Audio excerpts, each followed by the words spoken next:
What's happening, y'all? It's me, your resident supervillain, Mr. J. Washington, and I'm here with my review for Hawkeye on Disney+. Now, I know this has been late. Hawkeye's been done, and I've been meaning to drop a review of the entire series. I didn't get a chance to do it week by week, so I'm finally getting a chance to draw my collective thoughts together, plus the holidays, and there was still busyness trying to do all this, that, and the third. So I apologize, but better late than never.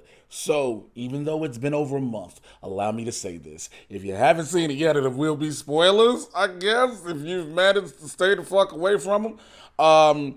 Before I go any further, I want to say thank you for everybody who's been showing love, who's been asking when I'm going to do this, and everybody who rock with your boy here on the channel, who rock with the Mad Titan podcast, who rock with Blurs in the Hood, man. I appreciate y'all all across the board.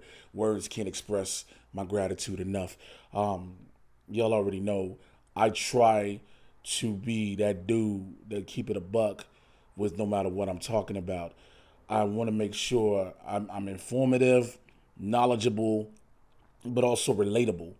You know what I'm saying? Because I get there's a spectrum of nerds across the world, but I also know there's a group of nerds that feel underrepresented, especially in black and brown nerds. Let's just gonna keep it a buck. And so because I've been fortunate enough to have this platform somewhat, whether it be my own that I'm still growing, but on other platforms that I've been on and use that voice and make people feel seen, represented, and like, yo, he talks like me, he's just like me. I'm just an average black dude that gets to do a lot of dope shit, but I want to talk about it. So let's get it on right now. Listen, overall thoughts. I love the series. 6 episodes in, 6 episodes total.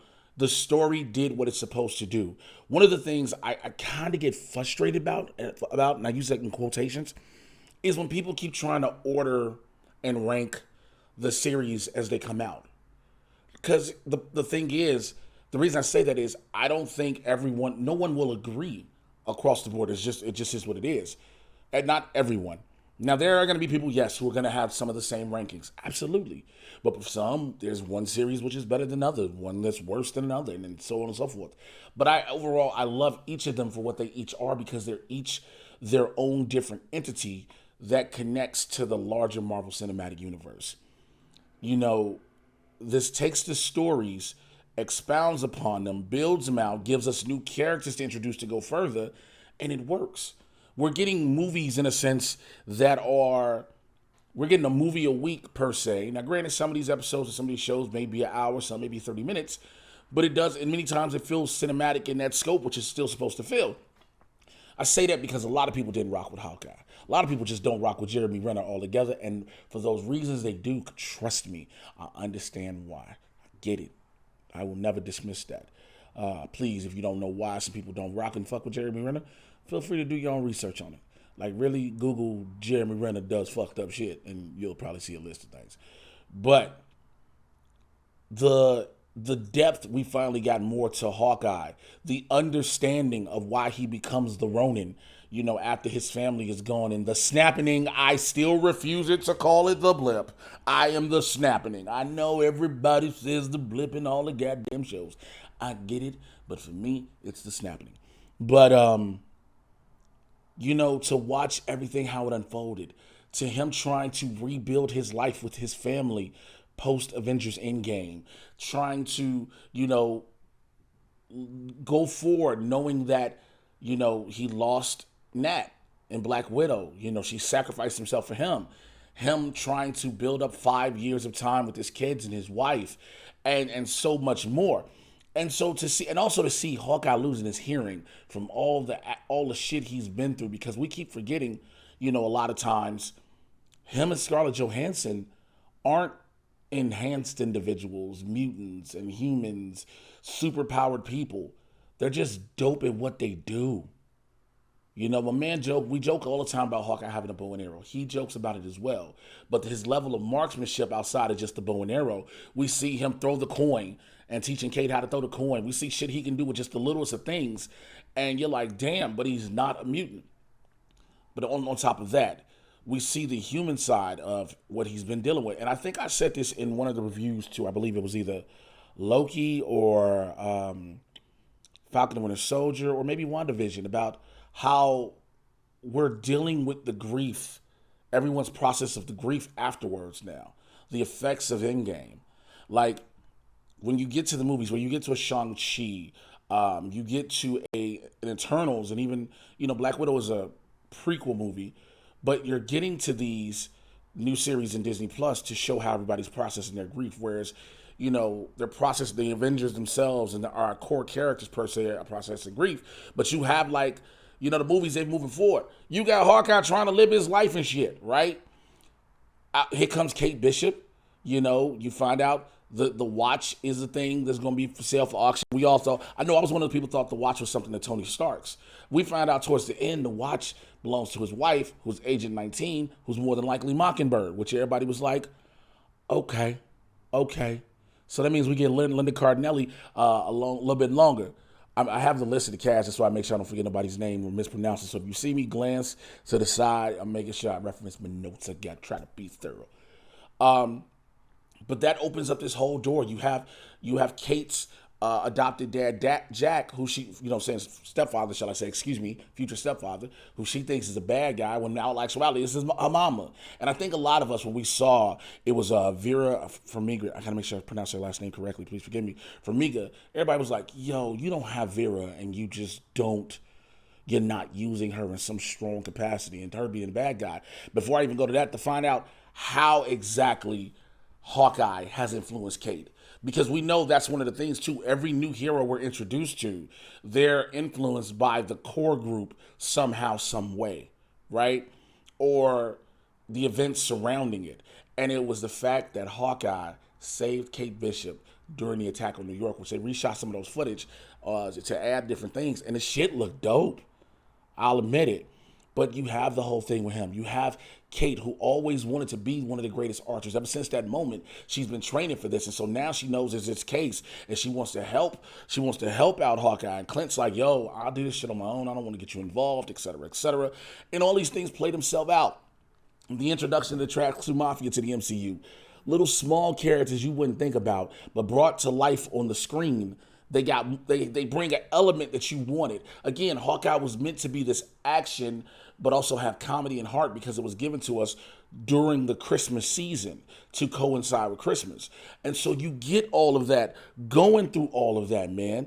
To have, the introduction of Yelena into the series, not into the movie, into the series, you knew it was coming from what we saw in Black Widow. I do still feel like there's a chunk we're kind of missing, because we find out that Yelena isn't, if you remember from Black Widow at the end, Julia Louis-Dreyfus' character of the Countess is setting her up, supposedly sending her to go kill Clint.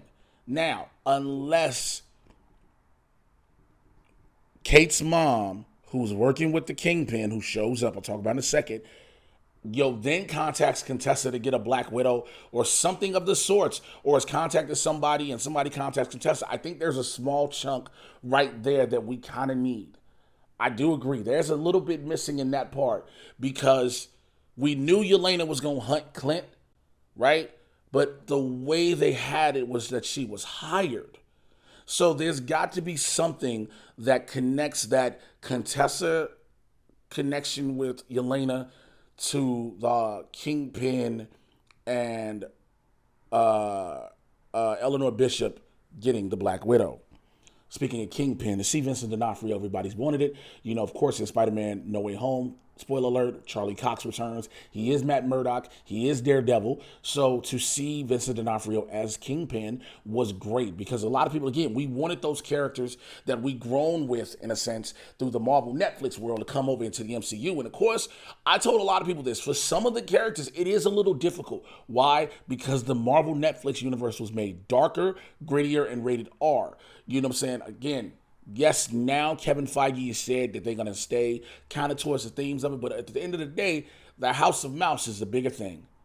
Now, yes, the House of Mouse owns Hulu and FX and the Fox Studios to do all the R-rated properties on that, but when you want to direct traffic to your main streaming platform, being Disney Plus, Disney is trying to maintain a theme. Now, when you have the fact the language is changing, if you pay attention, the language is getting more and more adult oriented per se.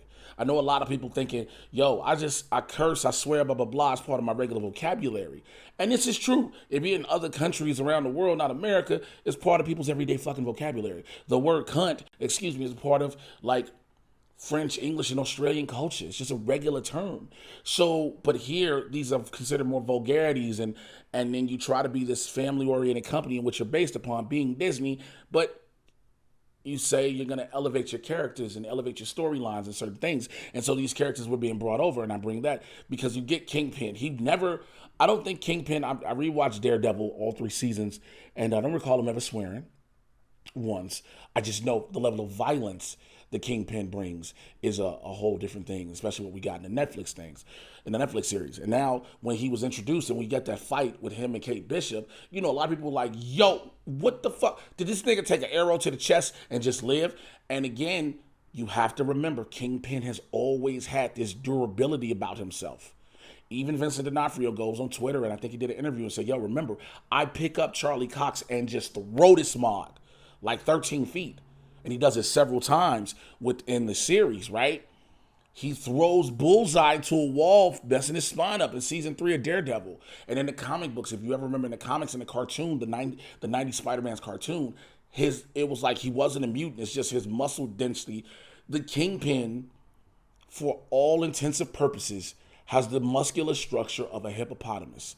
If you were laughing your ass off, yes, the shit sounds hysterical. Yes, a nigga tweeted about this a while ago. But if you check out the story on the hippopotamus, the fat that you see, people always like, yo, hippos are just fat and their stomachs hanging, all that. Their layer of fat is actually extremely thin.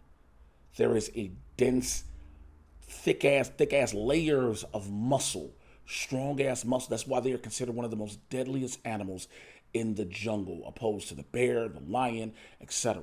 The hippos are considered one of the most dangerous animals and known to kill one of the animals to kill the most humans. So, and I use that to say that is kind of the definition of what Kingpin's muscular structure is.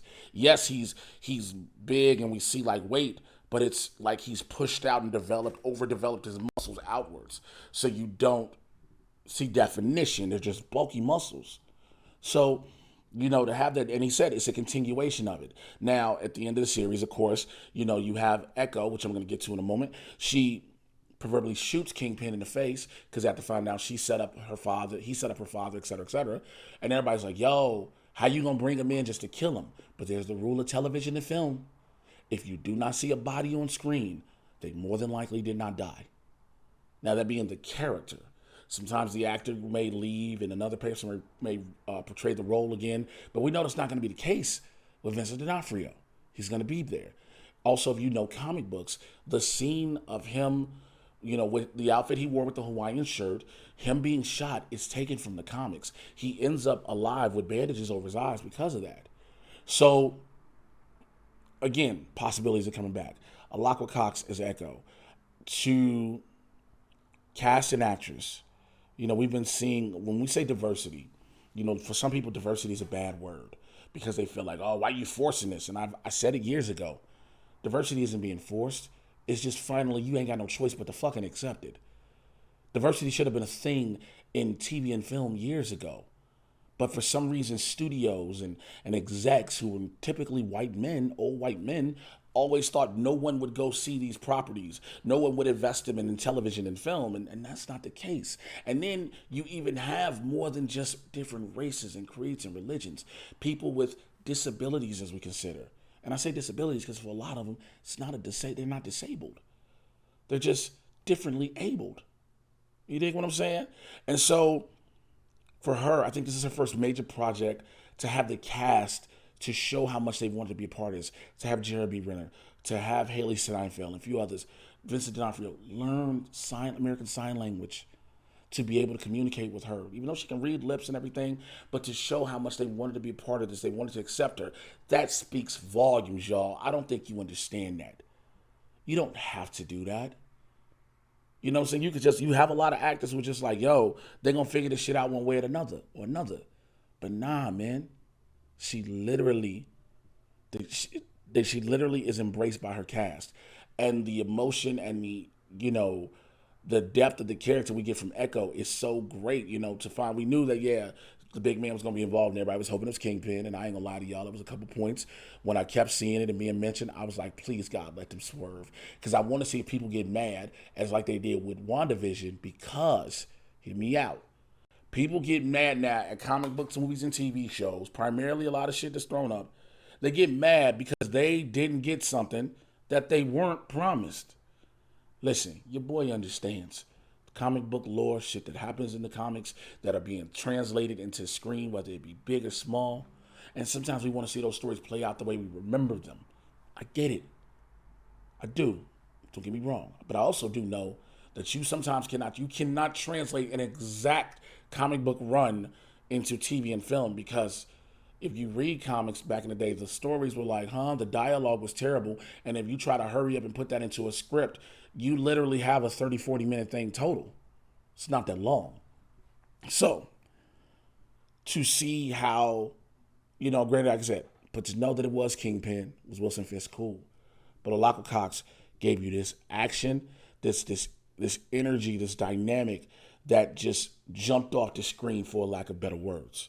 And knowing that she has her own series, we didn't know where it was going. We knew the Echo series had already been greenlit, right? It was going to happen regardless. But now we kind of have a better understanding going forward, knowing that Kingpin is going to be evolved, knowing that they've brought back some of the writers from Daredevil and the Punisher. Let me say this. Just because they brought those writers back does not mean John Barenthal as the Punisher is coming back. He has already said he kind of don't want to bring the Punisher back because he understands that version of Frank Castle will not be the same as what the MCU does. And let's just be real. Frank Castle is just gory violence. And you saw the Punisher. You know it. You saw Daredevil season 2. You know what it is, right? But those writers, from those shows understand one particular character. That's Kingpin. Which means the theme of the show may be that darker level theme. It's not going to be as bright, and again, it's not going to be a holiday theme like we got with there. For the Echo series, the relationship between Kate Bishop and Yelena Belova. It was such a fun play off the two of them. To watch those two work together. Florence Pugh has grown into the character in less than that. Now, I'm going to go back for a second. The Black Widow movie was for nothing more than to introduce Yelena Belova. I get it. Along with many others, some of y'all watching this was like, yo, why we got to get this shit this late? Same way. But you don't get a Florence Pugh. Now, there's no telling who we could have gotten if they have decided to introduce Yelena way back then. But also, I don't think we would have gotten introduction to Yelena even back then, because we didn't know how far we were going to go with the current Infinity Saga at the time. There are things that are potentially set up, but there's some things that aren't set in stone, So there's that. Who else do I want to talk about real quick? Man, it was good seeing my homie Clayton English in this as Grills. Not a major part, but a bigger part. We got the traditional looking suits thanks to his connection with the LARPers and other things like that. I have been very happy for people I know personally, I've associated with, I'm friends with, I've hung with personally, who've made their debuts in these major projects, who have made that ascension from star to almost superstar. And it is very inspiring. It gives a lot of hope. Because you're like, yo, all you got to do is be to push yourself and believe what you got going, blah, blah, blah, blah. But to see it, again, no matter whether or not Grills goes further for Clayton, he's always going to be a part of the Marvel Cinematic Universe. You dig what I'm saying? It's always going to happen. But again, at the end of the day, going back, Laura Burton, maybe Mockingbird. We don't know if Laura's what's her real name. They didn't change it because, of course, remember, Fury kept the family off the books. She's been retired, et cetera, et cetera. There may be different Agent 19s, all that. We know that supposedly Clint is going to retire. This is supposedly Clint now stepping away. And who knows if Laura will go and help Kate as the new Hawkeye. We don't know. I mean, we saw she was still willing to help her husband, but again, it is time to accept that. Again, I know people don't fuck with Jeremy Renner, but we're moving towards the next generation of heroes. Comic books have been around for 80, 90 years, if not more in many cases. These characters and these stories have been developed for so long. There have been runs that have changed and evolved, and with that, the stories can continue to go. People always, and they still bring up this bullshit of superhero burnout and blah, blah, blah, blah.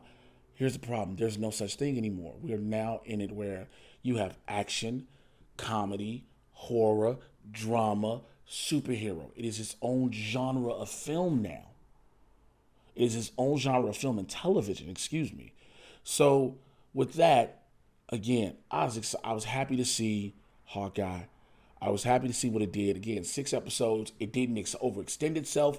It didn't draw out too much. Where it's shot in New York and Atlanta, it had benefits of being able to shoot and, managed to get everything done that it needed to, especially during the pandemic, which we're still in the midst of, and which messed up a lot of filming for a lot of different things. Again, a lot of Marvel films had to go to Australia and places like that where their COVID protocols allowed them to be able to do things differently. So this turned out the way it is. Again, it's going to be exciting to see. Are we getting Young Avengers? Are we getting West Coast Avengers? Where's the next place we see a Kate Bishop, a Yelena Belova? Where's the next place we see besides the Echo series? Because I kind of doubt we'll see them in a major capacity. Now, we might get an episode or two, but also we don't know how many episodes yet the, Echo series is going to be. Pretty much it's going to be Echo versus Kingpin at some point. And then we have to get whoever the one before Kingpin is. You know how you have that boss and then the big boss. And so we got to get to that point. But I'm excited for it. I'm excited for the future. Again, as I record this, yesterday, the Moon Knight trailer dropped. We're about to get Miss Marvel. We're getting Secret Invasion. We're getting so much Armor Wars, Ironheart. We're getting all these series on Disney Plus to keep the Marvel Cinematic Universe going. And again, everybody is not going to like everything. Also, what I love is we're at a point now where we're hitting the, for lack of better words, obscure characters. A lot of people don't know who Echo is. Shit, a lot of people didn't know who Kate Bishop is. Don't know who Yelena Belova is. These are somewhat, and I say obscure because a lot of people, unless you're diehard comic book fans, you don't know. You might have seen a couple in a cartoon or have a brief appearance in one of the cartoons or a reference. But that's the dope thing now, because for many, now they go back to buying the comics that these characters are in, reading the runs, looking and understanding who they are and what this is about, where it could be going, and boom, now you go into the show like, yo. But also, there's an entire generation of people. There's an entire generation of children, teens, etc., even adults, who all they know of is what the Marvel Cinematic Universe is giving them. They're not going to look back at the source material, and that's fine. Everybody's experience is built on something different. So if I had to give Hawkeye a rating on a scale of 1 to 5, I got to give it a 5. It hit all the notes for me it was supposed to hit. It kept the story moving as well. Well, I'm sorry, 4.5. 4.5. I need to know that connection between Contessa, if there is one, Contessa, Yelena, Eleanor, and Kingpin, if there is one. But I digress. And like I said, I know it's late. I gave it to you. I want to know what your thoughts are in the comments below. As always, keep this shit civil in the discourse. We are talking about comic book movies and TV shows. It ain't that goddamn serious. All right. Follow me on Twitter, Instagram, and TikTok at Mr. J Washington, MRJAY. You should know how to spell Washington. Yes, I said TikTok. I've been dropping a lot of old stand-up clips and bits on TikTok, and I'm trying to get the love on that, move the traction and move the needle there. Everybody's like, yo, you got to do TikTok. So I was like, yo, I'll be doing that and little workout videos where I'm trying to inspire people while I inspire my goddamn self. So check that out. The Mad Titan Podcast, everywhere you get your podcast from, I get you caught up on all the things happening in the Marvel and DC live-action cinematic universes. It is Barbershop Talk for Nerds. Come on in the convo. New episodes drop every Monday. Every Monday. So make sure you check that out. Blurs in the Hood every Tuesday and Thursday, 2 p.m. Pacific, 5 p.m. on the East Coast. Myself and my co-host, Mr. Winston A. Marshall. We talk about the world of news, pop culture, sports, entertainment, nerd stuff, and a whole lot more from a Blur's perspective. And we are unapologetically black. And by the time you're about to watch this, we are getting ready to do a Hot Ones Wing Challenge live on the show. And I don't think I'm going to make it. But please, if you're first time here, checking me out, subscribe. Please subscribe to the channel. Hit the notification bell. Tell people about it. Blurs in the Hood as well. Go subscribe over there. YouTube.com and Twitch.tv/BlurdsInTheHood. BLERDS, the letter NTHEHOOD. All right? Holla at y'all later. Take care. You